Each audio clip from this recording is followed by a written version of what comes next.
రోజు రోజుకి గోల్డ్ రేట్లు పెరుగుతున్నాయి. తాకట్లో ఉన్న బంగారానికి వడ్డీలు పెరుగుతున్నాయని టెన్షన్ పడుతున్నారా? కొమ్మూరి గోల్డ్ వచ్చాక ఆ టెన్షనే పోయింది. కొమ్మూరి గోల్డ్.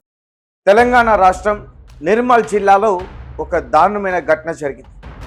అస్లాం ఖాన్ అనే ఒక ఆటో డ్రైవర్ని కొంతమంది దొండగులు కారులో వచ్చి ప్రయాణికులతో ఉన్నప్పుడే అస్లాం ఖాన్ని హత్య చేసి చంపేశారు.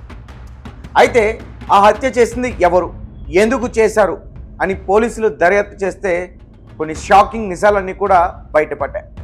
ఈ మధ్యకాలంలో మనం చాలానే చూస్తూ ఉన్నాం. ముఖ్యంగా మహిళలు కావచ్చు, మగవారు కావచ్చు, పెళ్ళైన భార్య భర్తలు కావచ్చు, వావి వరుస లేకుండా ప్రవర్తిస్తున్న ఆ తీరు. సో అలాగే మరికొంతమంది వివాహేతర సంబంధాలు కూడా పెట్టుకుంటున్న తీరు. అయితే అస్లాం ఖాన్ ప్రస్తుతం అతనికి 28 సంవత్సరాలు.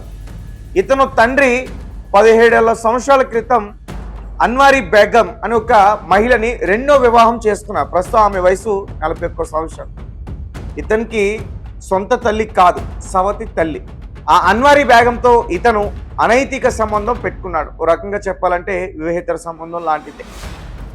సో అందుకనే వావి వరుసలు లేకుండా ప్రవర్తిస్తున్నారని చెప్పి. సో ఆమెతో చెట్టాపట్టాలు వేసుకుంటూ బాగానే తిరిగాడు, ఎంజాయ్ చేశాడు. ఆమె ఇచ్చిన డబ్బులతో సరదాలన్నీ కూడా తీర్చుకున్నాడు. కానీ చివరికి వేరే మహిళను పెళ్లి చేసుకోవాలని చెప్పి అతను ప్రయత్నించాడు. కానీ ఆ విషయం కాస్త అన్వారీ బేగంకి నచ్చలేదు. నువ్వు నాతో బాగానే ఉన్నావు కదా, మళ్ళీ నీకు వేరే పెళ్ళి ఎందుకు, మన ఇద్దరం ఇలానే కలిసి ఉందాం, ఎవరికీ తెలియకుండా పెళ్లి చేసుకోవద్దు, కానీ జీవితాంతం ఇలానే ఉందాం అంటూ కూడా అతనికి చెప్పింది. అది ఎలా కుదురుతుంది, నేను పెళ్లి చేసుకోవాలి, నాకు వేరే లైఫ్ ఉంది అంటూ కూడా అస్లాం ఖాన్ ఆమెతో గొడవ పట్టాడు. సో ఆమె ఏం చెప్పిందంటే, నీకు నేను ఏం కావాలన్నా ఇస్తా, నీకు డబ్బులు కావాలన్నా ఇస్తా, నీకు లగ్జరియస్ లైఫ్ కావాలన్నా నేను ఇస్తాను, నువ్వు నా నుంచి దూరం వెళ్ళొద్దు, వేరే పెళ్లి చేసుకోవద్దని చెప్పి ఆమె చెప్పింది. సో దీంతో ఒకవేళ నువ్వు చేసుకుంటే, పెళ్లి చేసుకుంటే, నాకు తెలియకుండా చేసుకున్నా నీ భార్యను చంపేస్తా, లేదంటే నిన్ను చంపేస్తా, ఎంతకైనా తెగిస్తా అంటూ కూడా అన్వారీ బేగం చెప్పింది. సో దీంతో అస్లాం ఖాన్ ఏం చేశాడంటే, అంటే ఈ విషయాన్ని ఎవరికి షేర్ చేసుకోవాలో తెలియక వాళ్ళ బాబాయ్కి ఉన్నది ఉన్నట్టు చెప్పేశాడు.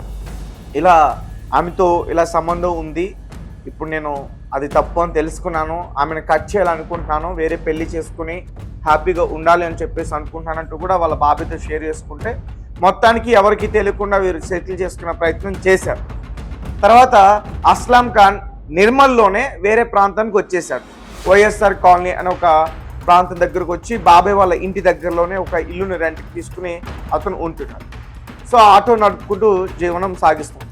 సో దీంతో అన్వారీ బేగంకి చాలా కోపం వచ్చేసింది. ఎందుకంటే ఇన్ని రోజులు గుట్టు చప్పుడు కాకుండా వారిద్దరి మధ్య ఏదైతే వ్యవహారం నడుస్తుందో అది బాగానే కొనసాగించారు. కానీ అస్లాం ఖాన్ వల్ల ఆ విషయం కాస్త అందరికీ తెలిసిపోయింది. అందరూ కూడా అన్వారీ బేగం గురించి మాట్లాడుకుంటారు. అది ఆమెకి నచ్చల. సో దీంతో ఆమె ఏం చేసిందంటే, నా పరువు తీసేశాడు, నాకు దక్కకుండా పోయాడు, కాబట్టి వీడు బ్రతకూడదు అని చెప్పి మహారాష్ట్రకు సంబంధించి ఒక సుఫారీ గ్యాంగ్, అతని పేరు ముకీద్. సో ఆ గ్యాంగ్తో ఒక 6 లక్షలకి డీల్ కుదుర్చుకున్నారు ఇతన్ని హతమార్చి హత్య చేయడానికి. సో దాని తర్వాత ఒక 50,000 రూపాయలు అడ్వాన్స్ కూడా ఇచ్చారు.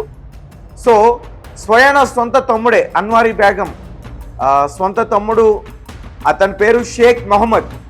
సో అతను కూడా డబ్బులు ఆశ చూపించి, ఇలా నీకు అతన్ని చంపేస్తే డబ్బులు ఇస్తాను, వీరికి సహకరించు, అతను ఎక్కడున్నాడో చెప్పు, వీరికి అంతా వీరు చూసుకుంటారని చెప్పి సో అతన్ని కూడా ఈ క్రైమ్లో ఇన్వాల్వ్ చేసి, తర్వాత అతని స్నేహితులు అఫ్రోజ్, సాయినాథ్ కుమార్, షేక్ షాహిద్ అలియాస్ సల్మాన్, సో మొత్తం మీద ఒక 5గురు.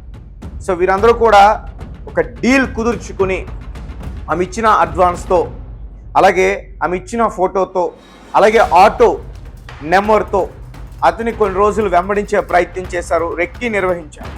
సో దీంతో ఒకానొక రోజు 15వ తారీఖు అతను ఆటో డ్రైవర్ ప్రయాణికులతో ఎప్పుడు కూడా వెళ్తూ ఉంటాడు.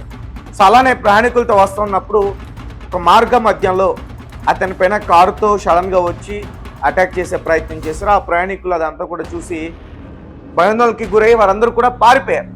సో వారి వెంట తెచ్చుకున్న ఆ కత్తులతో అతన్ని పొడి చేశారు. తర్వాత అక్కడి నుంచి కారులోనే వారు పారిపోయారు. సో అక్కడ ఉన్న కొంతమంది స్థానికులు చూసి అస్లాం ఖాన్ని హాస్పిటల్కి తీసుకెళ్లే ప్రయత్నం చేశారు. చివరికి హాస్పిటల్లో చికిత్స మధ్యలో అతను చనిపోయాడంటూ కూడా చెప్పారంటే హాస్పిటల్లోనే అతను ప్రాణాలు విడిచాడు. అప్పటి వరకు అతనికి కొన ఊపిరి.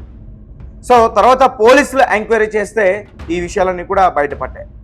సో ప్రస్తుతం తెలంగాణ రాష్ట్ర వ్యాప్తంగా ఈ కేసు సంచలనం సృష్టిస్తుందని చెప్పవచ్చు. ఎందుకంటే అనైతిక బంధం వరుసకు తల్లి అవుతుంది, కానీ సొంత తల్లి కాదు, సవతి తల్లి.